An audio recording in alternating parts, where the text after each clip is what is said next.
Hi everyone and welcome to bioequestrian. Today we're going to explain the sitting trot. We assume that your instructors already went over what you should and shouldn't do, so we are mostly going to focus on the exercises and then briefly talk about the mechanics of the sitting trot. So we recommend watching the whole video to understand the exercises better. Make sure to hit that subscribe button and turn on the notifications. Also take a look at our Patreon page, where we post free extras for followers and additional exercises for patrons. First of all, soft bottom. The first thing you need to do is just relax your muscles. That's why sitting trot is so difficult. The second thing is to post as low as you can in the posting trot. Try to post the trot just a centimeter forward and try to keep your pants touching the saddle all the time. And then try to reduce the posting to minimum. In some cases, it may help to ride without stirrups in short intervals, about 3 to 5 minutes each, with stirrups completely out of the saddle and not hanging down the sides. We will go over that again in point 6. Number 3 is to activate the abdominal muscles. A rider without strong abdominal muscles is unable to sit out a trot.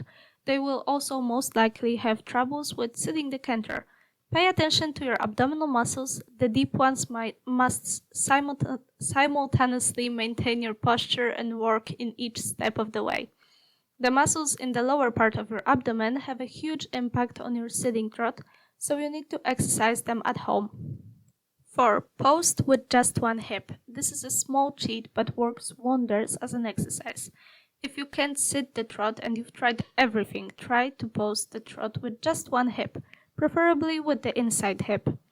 To anybody watching you, it will look like a very strange sitting trot, but few will notice that you are actually posting a little. This will relax the muscles on the side of your body. Then you can try posting with the other hip, put it all together, and here we should move on to the next point. Number 5, separate the right side from the left side of your body.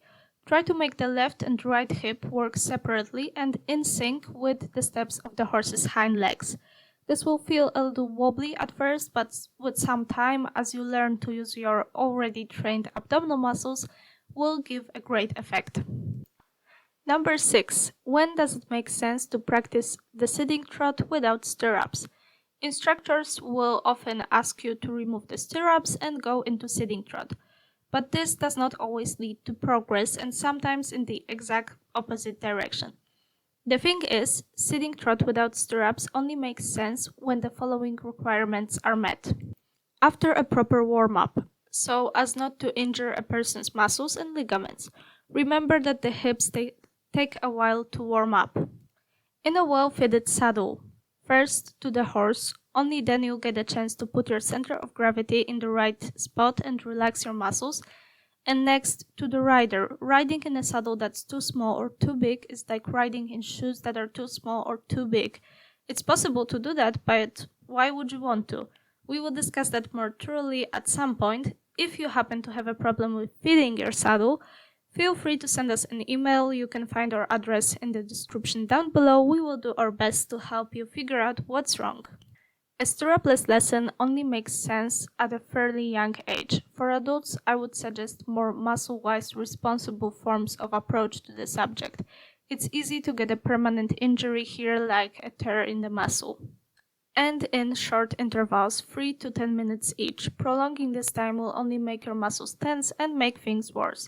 Riding and sitting trot for a longer period of time is something that only active riders in very good shape can afford to do. To sum it all up, sitting trot without stirrups only makes sense when all of these requirements are met at the same time. If you have any doubts about any of these points mentioned, don't practice sitting trot that way. Moving on to the 7th step of our journey to the perfect sitting trot, try to sit out 2 to 3 steps at a time.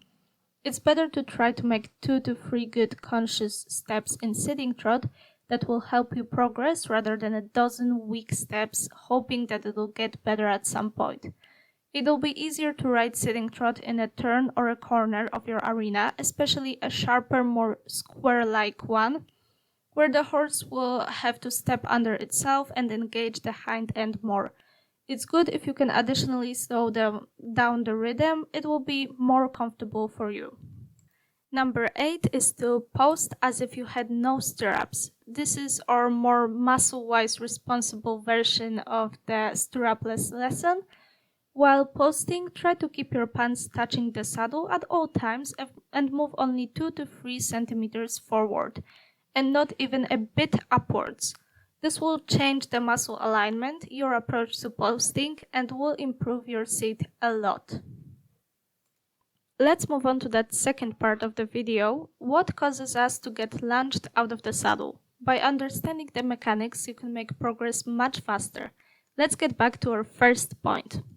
Muscle tension. Any tension causes us to bounce in the saddle. Let's use a yoga ball as an example. So tense glutes will act like a well-inflated ball. Loose glutes won't be as bouncy, just like the underinflated ball. Think about this in every step of the sitting trot.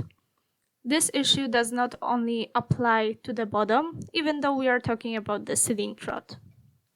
Don't hold on to the saddle with your knees. The more loosely the thighs rest on the saddle and the more vertical to the ground they are, the easier it is to sit out the trot. With time and training, you will need your thighs and knees to perform different exercises correctly. We also bring that up in our video on lateral movements. Then what do I hold on with? Well, nothing. Here we are supposed to keep our own balance and keep the body weight resting on the rider's legs, evenly distributed along both sides of the horse. The more vertical the thighs and the legs are, and the more they are extended towards the ground, the easier it will be both to maintain balance and to sit out the trot. The spine and the pelvis. These elements must be supple, that is, let those forces created by the horse's movement and engagement pass as smoothly as possible. This protects us from an injury. Ideally, when each vertebrae is aligned evenly with the previous one, the forces can easily be passed throughout the spine. The pelvis, as a base, should rest in the saddle on 3 of its points, then the whole system can work properly. Otherwise, the body will stiffen, protecting us from an injury. Keeping a straight line from the shoulder through the hip to the heel. This is very much related to the previous point, it just explains it a little differently. Also, take a look at our video on the half halt. There you'll find a tip on improving your balance and sitting straight. This simple rule helps to avoid an injury and stick to the established pattern. However, do not forget that stiffness is harmful and causes progress to stop. Lower your shoulders. This is one of those brilliant points. Lower your shoulders down and back. This relaxes the upper half of your body and allows you to lower your knees and thus relax your entire seat. Separate the left and the right side of your body. In the first part of the video, we mentioned a lot of exercises to separate the action of the right and the left side of your body. It is easier to keep your body relaxed that way. If the body works asymmetrically and we pay attention not to stiffen both sides at once, we have much better control over our own suppleness. If you're having trouble relaxing, try to relax at least one part of your body at once. Let it be one thigh or one arm, and then maybe you can add more body parts over time. Ask yourself, what is your head doing? The head weighs a lot. It is also at the end of the spine and is involved in maintaining balance. Any change in the vertical position causes compensation at some point in the spine. The head is supposed to be straight and vertical towards the sky. When your position is correct, you let all the forces that relate with the horse's movement through your spine and feel those forces passing up to your own chin. That's when you know you're sitting correctly. Keep your hands supple. You should pass those forces from your spine throughout your hands and to the bit, and not block that energy in your shoulders and arms. Of course, you only pass the energy that you have to pass to keep your hands from being stiff. The bit is a sensitive communication tool and not a bus railing. You can't hold on to it. We also don't want the horse to feel each of our movements in its mouth. Only independent hands, loose shoulders and elbows will make that possible. You will definitely struggle with this more if at any point in your training you have encountered a trainer who has allowed you to hold on to the saddle with your hands.